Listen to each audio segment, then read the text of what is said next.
네, 안녕하십니까. 2023년 8월 9일 코멘트입니다. 태풍이 곧 한국에 상륙한다고 하는데 피해가 없길 바랍니다. 잼버리도 태풍으로 인하여 사실상 조기 폐막이 되었습니다. 오늘은 싱가포르의 건국 기념일입니다. 싱가포르는 1965년에 건국이 되었습니다.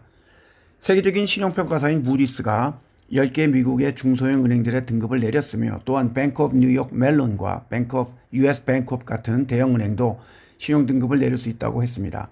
미국의 금융기관들은 자금의 조달 비용이 오르고 있고 자본 조달에 대한 규제의 강화와 부동산에 연기한 투자에서 발생하는 부실 등으로 인하여 어려움에 처하고 있으며 이것은 국내의 증권사와 금융기관들도 해외의 부동산에 연기된 상품에 투자를 한 결과 부실 채권이 늘어나는 상황과 비슷합니다. 뒤에 다시 설명을 하겠습니다.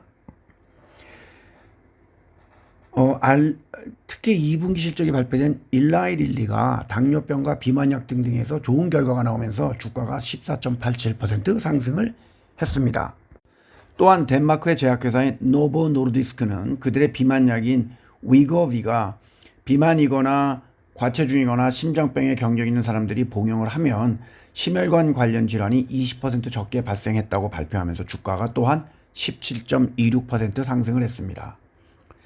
중국에 대한 투자를 제재하는 미국의 계획은 양자 컴퓨팅 및 AI와 같은 첨단 부문에서 이익의 절반 이상을 얻는 중국 기업에만 적용이 될 것으로 예상이 되고 있습니다. 처음에는 상당히 강한 규제와 많은 기업들이 들어갈 것으로 예상이 되었으나 제가 코멘트에 누누이 썼듯이 바이든 정부와 중국과의 관계는 그렇게 나쁘지 않습니다. 따라서 그들과의 관계를 고려해서 예상보다는 크지 않게 발표가 될 것으로 보입니다.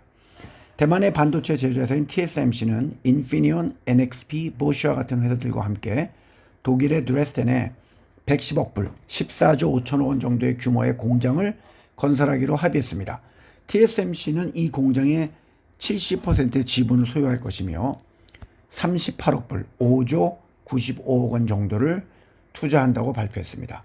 미국의 국가신용등급의 하락으로 인하여 미국 국채 금리가 약간 올라왔으나 코멘트에서도 여러 번 썼듯이 금리의 폭등은 걱정할 이유가 없다고 했지만 어제 골드만삭스나 JP모건도 오히려 미국의 국채에 투자를 해야 한다고 추천을 하고 있습니다. 금리가 폭등할 것이고 주가가 하락할 것이라고 했던 언론들은 역시 믿으면 안 된다는 것이 다시 한번 밝혀졌습니다. 최근 상황이 상당히 어려운 디즈니는 향후에 AI와 비용 절감을 위한 태스크포스 팀을 설립하기로 했습니다. 여기도 AI를 언급하고 있습니다. 그래서 결국은 AI가 여기저기 전부 집어넣고 있기 때문에 옥석을 가릴 줄 알아야 한다는 게 중요한 포인트라고 말씀드리겠습니다. 증권사의 딜링룸을 포함하여 이미 오래전부터 왓츠앱, 카톡 또는 개인 메신저나 이메일로 고객들과의 소통을 하는 것은 금지가 되어 있습니다. 아직도 이것을 지키지 못하고 있는 수많은 금융기관에 대해서 벌금이 부과가 되었습니다. 버릇도 시원찮을 판에 많은 벌금을 내야 하기에 금융주의 주가가 상승을 하지 못하는 이유 중에 하나이며 도표 첨부를 했습니다. 중국의 7월의 승용차 판매는 경기 침체와 주택시장의 장기 침체 속에서 구매를 꺼려하는 소비자들로 인하여 자동차 가격의 할인과 정부의 지원책이 있음에도 불구하고 2달 연속 하락을 했습니다. 중국 승용차협회는 7월의 자동차 판매는 총 179만 대로 지난해 동월 대비 2.6% 하락을 했고 6월에도 2.9% 하락을 했었습니다. 하지만 1월부터 7월 사이의 자동차의 총 판매 대수는 1144만 대로 작년 동기 대비 1.7% 상승을 했습니다. 중국의 대러시아 수입이 8% 감소를 했고 6월 달에는 15.7% 증가를 했었습니다. 중국은 러시아산 원유, 석탄, 광물 등을 주로 수입하고 있는데 중국의 내수가 위축이 된 것을 보여줍니다. 파키스탄은 IMF와 협정에 따라 적자를 계속 보고 있는 국영항공사인 파키스탄 인터내셔널 에어라인을 민영화하기로 했습니다. 얼마 전에 카자흐스탄을 통해서 러시아로 입국을 하려고 했던 중국인들의 입국을 러시아가 거절한 것에 대해서 시진핑 주석까지도 비난을 했지만 이 둘의 관계는 여전히 굳건하다고 보입니다. 현재 싱가포르에서 확진되고 있는 코로나19 환자의 18%가 EG5라는 오미크론의 하이 변종에 감염이 되고 있습니다. 싱가포르 보건부는 다른 오미크론 변종과 비교해서 중증도나 사망이 크게 증가하지는 않고 있다고 발표했으며 우크라이나의 한 공장에서 수입된 달걀에서 살모넬라 박테리아가 존재하는 것이 발견되었습니다. 그래서 모두 리콜을 했습니다.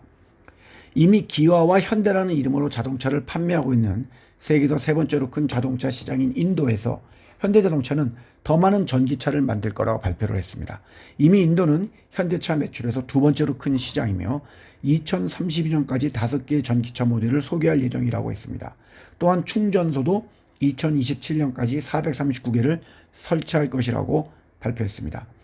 페이스북의 소유주인 메타는 8월 14일부터 11월 3일까지 개인정보 침해의 문제로 인하여 매일 100만 크론에 1억 2,842만 원의 벌금을 내야 한다고 했습니다.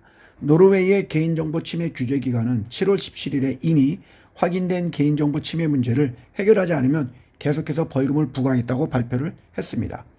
우크라이나의 외무부 장관은 미국의 국무장관과의 통화에서 장거리 미사일을 제공해달라고 요구했습니다.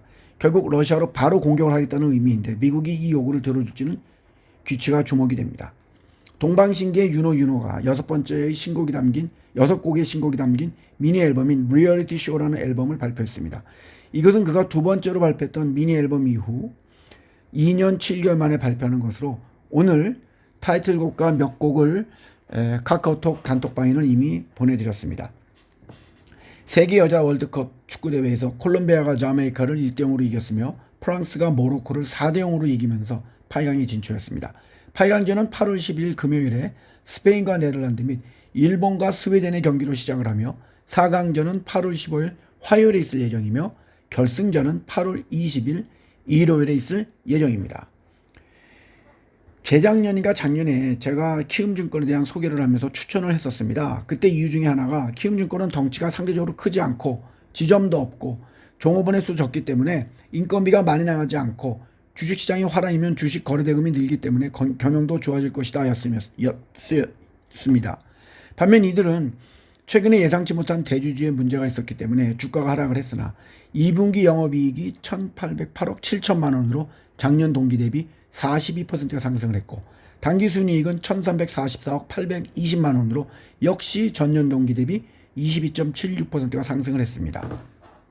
그리고 첨부하는 도표는 최근 3개월간의 주요 증권사들의 월별 주가 수익률인데 대형 증권사의 미래, NH, 한투 같은 곳은 해외 부동산 같은 곳에 투자를 많이 했기 때문에 거기에서 많은 손실 및 충당금을 쌓고 있기 때문에 주가가 뜨지 못하고 있지만 키움증권은 해외 부동산 같은 곳에 투자를 하고 있지 않기 때문에 7월 한 달 동안 이미 주가가 10% 상승을 하면서 어느덧 주가가 10만 원이 넘었습니다.